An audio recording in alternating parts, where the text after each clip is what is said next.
तर नमस्कार मित्रांनो, तुम्हाला तर माहिती आहे मी तुषार बनसोडे. तुम्हाला हे पण माहिती आहे की माझा मोठा भाऊ आख्या बनसोडे.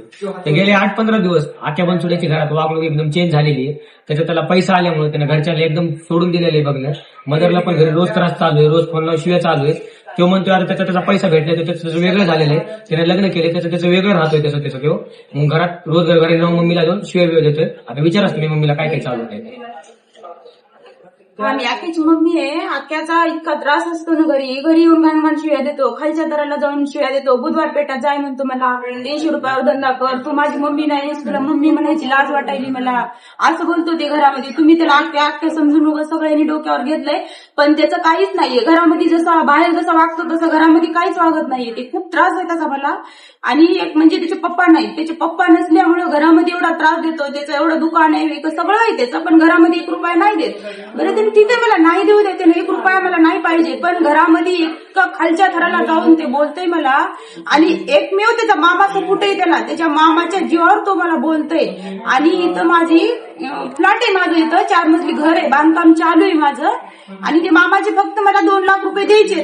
2 लाखासाठी मामा म्हणतोय की मी नावचं करून देणार नाही. आख्या मी तुला मम्मीच्या माघारी तुझ्या नावचं करून देतो, की 2 भावाला द्यायचं नाही, असं एक मामानं त्याला सपोर्ट केलाय. आणि मामाच्या जीवावर तू मला बोलतोय. ते सख्खा भाऊ आहे माझा, मला मिस्टर नाहीये. 3 जण भाऊ मला त्रास देतात आज, की केवळ त्या घरासाठी. आणि आख्याला सोबत घेतलंय त्यांनी की मी तुझ्या नावावर करून देतो, 2 भावाला द्यायचं नाही, काहीच नाहीये असं बोलतोय तो. 2 त्या भावाला पण त्याचा खूप त्रास आहे. आज त्याचे पप्पा नाही, त्याचे पप्पा नसल्यामुळं एक तर मला भावाचा पण खूप त्रास झालाय. भाऊ पण मला त्रास करायले की ते घर जे आहे ते आम्ही तुझ्या नावावर करून देणार नाही. आणि मेन म्हणजे काय झालेलं आहे, घरी तो पैसे देत नाही तर मला थोडी इंस्टाग्राम कमिशन चालू आहे, म्हणजे पैसे चालू आहे. तर घरी मी बघतोय तर आता त्यांनी माझी आयडी हॅक करण्याचा पण प्रयत्न केलेला आहे, माझी आयडी डिलीट करण्याचा पण प्रयत्न केलेला आहे. मला जेवढे सध्या प्रमोशन चालू आहेत सगळे त्यांनी ओढून घेतलेले, म्हणजे मला 54 रुपयाचा प्रयत्न त्यांनी केलेला आहे. आणि मामा आणि माझा भाऊ दोघं मिळून म्हणजे आम्हाला मारायचा प्रयत्न त्यांचा चालू आहे. पण देते ते भाऊ जे आहे ना, तर मारण्याच्या धमक्या देते. एकमेव म्हणजे आम्हाला सपोर्ट नाही कुणाचा, पप्पा नाही. आम्ही इथं आलेलो आहे तर तो भाऊ म्हणते की सांग तुझे कोण कोण आहेत, आण तुझे कोण कोण आहेत. मग ते लहान मुलगा आहे, याच्या पुढे जर कधी काही झालं तुषार बनसोडेला तर मामा जिम्मेदार राहील. मामा बाउन्सरला मारायची गोष्टी करते. परवा दिवशीच आमच्यासोबत एक अटॅक झालेला आहे, त्याच्यावर आम्ही वाचून निघालेलो दोघं माझ्याकडे. पण आता इथून पुढे जर काही झालं आम्हाला तर त्याची जिम्मेदार माझा भाऊ आणि माझे मामा राहतील. तुम्हाला एक रेकॉर्डिंग दाखवतो स्वतः आख्या बनसोडेची, तो काय बोललाय काय नाही.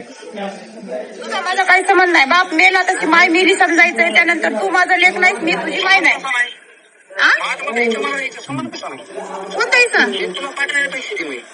हा, ते गावाकडल्या घराची जेव्हा बी 4 हिस्से होतील त्याच्यातला तुला 4था हिस्सा भेटल.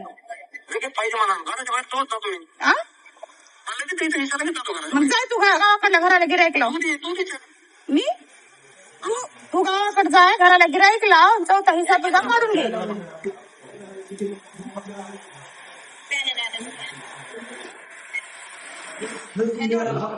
ऐकली असं तुम्ही रेकॉर्डिंग, असं त्याचं घरात चालू आहे. तर हेच इथून पुढे आमच्या दोघांना काय झालं तर त्याचा जिम्मेदार माझा मामा नवनाथ जाधव आणि माझा भाऊ आकाश बनसोडे, हे दोघं जिम्मेदार राहतील. इथून पुढे माझ्या मम्मीला पण काही त्रास झाला त्याची जिम्मेदार ते दोघेच राहतील. पण तुम्हाला तर माहिती मला वडील नाही, तर आम्ही जेवढं कमवलेलं आहे आमच्या जे हक्काचे ते म्हणजे आमचं घर, ते घर ते दोघं मिळून आमच्या नावावर करून देत नाहीत. आम्हाला दमदाटी करायला लागले, आम्हाला दोघांना मारायचे पण प्रयत्न केलेले त्यांनी. आणि मेन विषय म्हणजे मी त्यांच्या नावावर गाडी घेतली, म्हणजे मला वडील नसल्यामुळे मी माझ्या मामाच्या नावावर गाडी पण घेतली होती. पण त्यांनी ती गाडी पण ओढून देण्याचा 2-3 वेळेस प्रयत्न केलेला आहे. मी हप्ते सगळे ओके केलेले आहेत, सगळे डाऊन पेमेंट ओके दिलेले त्यांना, तरी पण ते माझी गाडी ओढून घेऊन जातात. मला घरात पण आमचं घर पण आमच्या नावावर करून देत नाहीत. असं झालं. आता विचार म्हणून हा, ते मामा आहे ना नवनाथ जाधव आहे, माझ्या भावाचं नाव आहे. भाऊ आहे ते. आकाशला म्हणते की माझ्याकडे ये तू, मी तुला एकट्याच्या नावावर करून देतोय. तर त्याला आकाशला सांगितलंय त्यानं मी तुझ्या नावावर करून देतो. त्याच्यामुळे ते आकाश घरी येतो आणि घरी नाही येऊन तसले त्या तुषारला पण बोलतो, मला बोलतो. एकमेव त्याचे पप्पा नसल्यामुळे आकाशला त्याच्या भावाने म्हणजे मेन म्हणजे माझा भाऊच आहे, तो सपोर्ट करायला त्याला की मी तुला घर देतो तुझ्या नावावर. आणि त्यानं दुसरे पण असं म्हणजे नाही का असं बोलतोय त्या तुषारला बी धमक्या देतोय भाऊ की तुला मारतो, मी तुला हाणतो, तुझे कोण कोण आहे दान, तुझ्या पाठीमागं कोण आहे काय. ह्याच्यानंतर कुठं जरी काय झालं तर भावाचा हात राहील ह्याच्यामध्ये आणि आक्याचा पण राहील. आणि त्यानं ते ओपनिंगच्या वेळेस ते रिबीन वगैरे जे कापली होती ना त्यानं ते उभं दिखावा केलेला होता. ते सगळं ते घरामध्ये असं वागतो ना, एकदम खालच्या थराला जाऊन शिवाय होते ते घरामध्ये. मला त्याची कमाई नाही पाहिजे, मला त्याचं काहीच नाही पाहिजे, मी त्याच्या कमाईवर बसली नाही, म्हणून मला नकोच ते काहीच.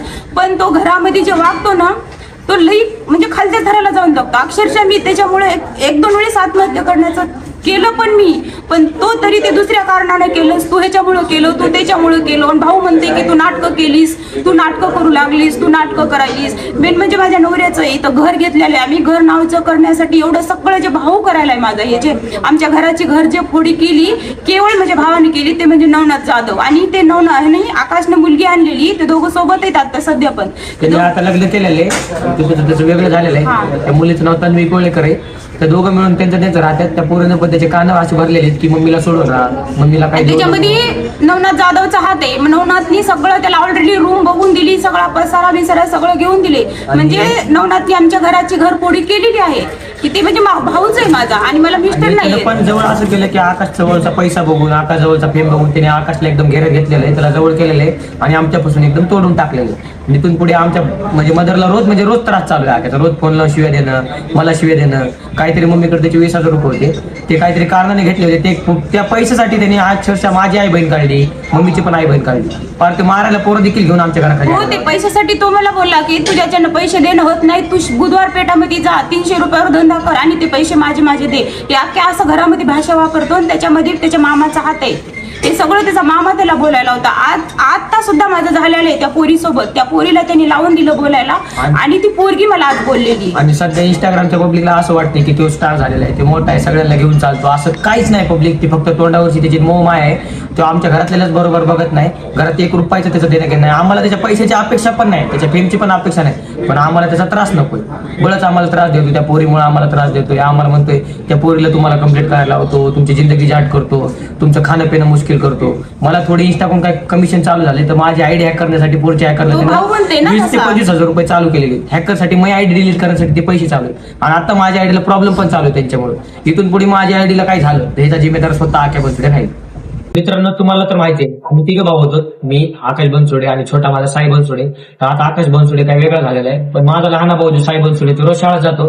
त्याला पण शाळेतल्या लहान पोरांना टिपा देऊन मारणं बिरण्याच्या गोष्टी केलेल्या आहेत त्यानं, ते पण केलेले.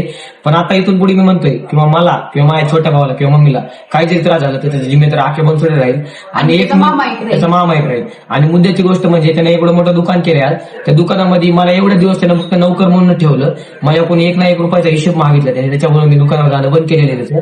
आणि मेन म्हणजे त्यानं दुकानात माझ्या वडिलांचा एक पण फोटो ठेवला नाही. तेच कारण आहे मी दुकान सोडायचं. आणि तिथून मी फोटो आणला वडिलांचा की दुकानात ठेवतो, त्याने त्याचा फोटो पप्पाचा पायाखाली ठेवला. त्याच्या ही लायकी आखे बनसोडेची. तुम्हाला त्याचं दुसरं रूप सांगण्यासाठीच व्हिडिओ काढण्याचा प्रयत्न, म्हणजे त्याचं दुसरं रूप कळण्यासाठी.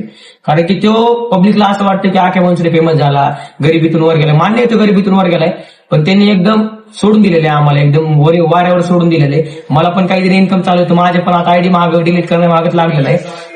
आता इथून पुढे मला किंवा माझ्या लहान भावाला किंवा मम्मीला काही त्रास झाला त्याचा जिम्मेदार स्वतः आखे बनसोडे राहील. तर आता वेळ आली मित्रांनो तुमच्या सपोर्टची, तुमच्या गरजची. मला जास्तीत जास्त तुमच्या गरज म्हणजे सपोर्टची पाहिजे. हा व्हिडिओ होईल तेवढा सर्वात जास्त शेअर झाला पाहिजे आणि हा व्हिडिओ होईल तेवढं पोलिसांपर्यंत पण शेअर झाला पाहिजे की आमच्या कुटुंबाला काय झालं. इथून पुढे ते व्हिडिओ बघून पण पोलिसांनी जास्तीत जास्त ऍक्शन घेतली पाहिजे त्याच्यावर. आणि मेन म्हणजे गोष्ट म्हणजे माझा लहान भाऊ साई आणि मी, आम्ही दोघांनी पण आत्महत्या करायचा प्रयत्न केलेला आहे. पण आम्ही ती गोष्ट सोडून आमच्या आईकडे बघून ती गोष्ट सगळी सोडलेली. आणि तुम्ही ह्या आईकडे बघून आख्या बनसोडेला सपोर्ट केलता, तर आता ह्याच आईकडे बघून आख्या बनसोडेला हे करून टाका. काही विषय नाही मित्रांनो, व्हिडिओ शेअर करा होईल तेवढं. आणि तुमच्या सपोर्टची लय म्हणजे लय गरज आहे मला. धन्यवाद.